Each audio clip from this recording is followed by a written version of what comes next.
Can a single choice make you love a character more than all the Archons combined? Is it possible that the best national leader in Genshin Impact isn't even a god, but an ordinary priestess who dared to tell the truth? Hey everyone, Evers here, and today we're diving into the icy lands of Nod-Krai to talk about Welma, a character who I believe is a total game changer. When she was first announced, I'll admit I was a skeptic. Great, another calm, wise leader, I thought. We've seen that before. The design was nice, but would she really have that spark? Oh, how wrong I was. After finishing the Archon quest, I'm ready to declare it. Welma is one of the deepest and most courageous characters HoYo has ever created, and her final decision? It's a masterpiece of writing. So grab a drink and let's break down why this woman had the entire community giving a standing ovation. But first, something I need to get off my chest. To be honest, I'm shocked. It turns out that a lot of people didn't like the Nod-Krai storyline, and that was a genuine surprise to me. Of course, I get it. To each their own. But it's just wild to me because the progress here feels so obvious. And you know what the worst part is? It's not the criticism of the game, it's the fans attacking each other. You see it everywhere, on social media, in the comments. So my main message before we get into the good stuff is this. Please stop bullying each other in the comments for having a different opinion. Let's talk like civilized people. Otherwise, I'll have to start moderating more heavily. And trust me, I really don't want to do that. Okay, serious talk over, let's get back to our topic. So, who is Welma? On paper, or on screen, I guess, it all seems pretty standard. She's the Moonchanter, leader of the Frost Moon Scions, incredibly kind to all who come in peace, and deeply respected by both her people and the surrounding wildlife. Even when attacked, she first tries to resolve things peacefully, but if that doesn't work, she has no problem putting her enemies in their place. In short, the classic wise ruler archetype, right? People see her as a pillar of strength, they go to her for guidance, and she always delivers. But behind that perfect facade lies a massive burden. Welma knows a truth that she believes her people simply couldn't handle. She is the priestess of a people who are praying to a false moon. Just imagine that pressure. You are the spiritual leader of a community whose faith is built on a lie, and you're the only one who knows. Every single day, you have to uphold this illusion because you're terrified that the truth would simply destroy your people. And this isn't some abstract problem. The writers brilliantly showed us the cost of this lie with a gut-wrenching, tear-jerking example. A mother whose daughter is seriously ill refuses help from doctors, blindly believing that the moon goddess will heal her child.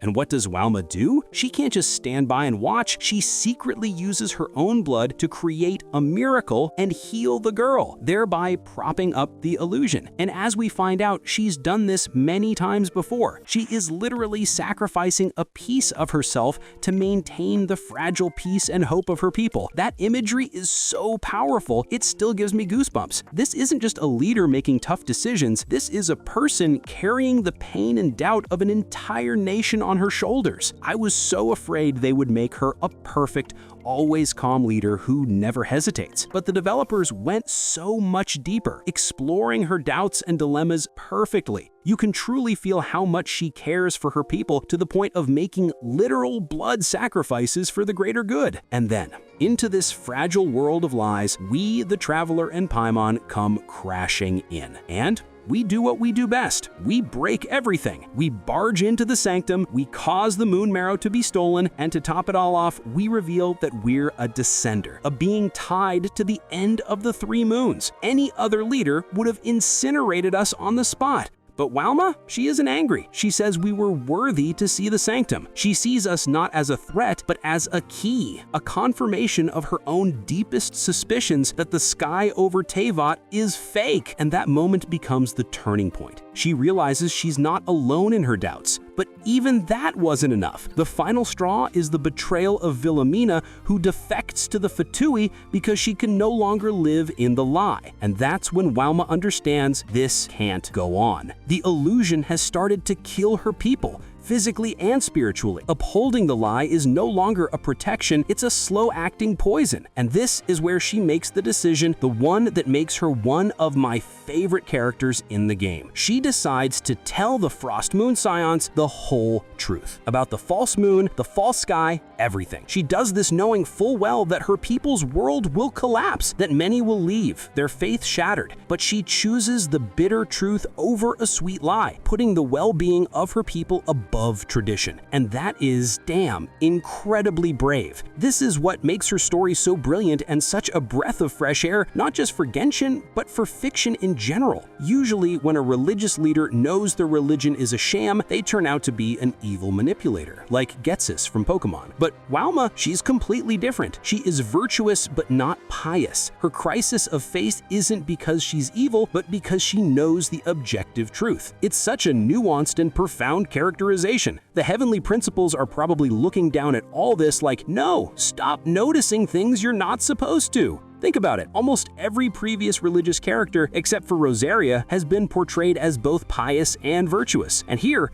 we get a leader who shatters that mold. Honestly, I wasn't even planning on pulling for her, but her story impressed me so much, I just had to. And that goes for all of Nod-Krai. The writers aren't afraid to tackle mature themes. Exploring faith through Welma, the way they portrayed Flynn's grief, it all shows that the game is growing up. We're seeing competent people getting locked into their positions by higher-ups. That's a real-world corporate problem I've never seen explored in a game before. Nod-Krai has been exceptional so far. By the way, have you subscribed to the channel? It's super important. If not, go ahead and do it now. Thank you so much. And now, for a moment, let's address the most important question. Where the hell do the Frostmoon Scions even live? Seriously, they have one small building and a few tables outside? That's it. Are they a commune of hippie druids? You'd think they could at least add a few tents. It looks like they all just sleep under the open sky. Maybe that's their secret to being one with nature.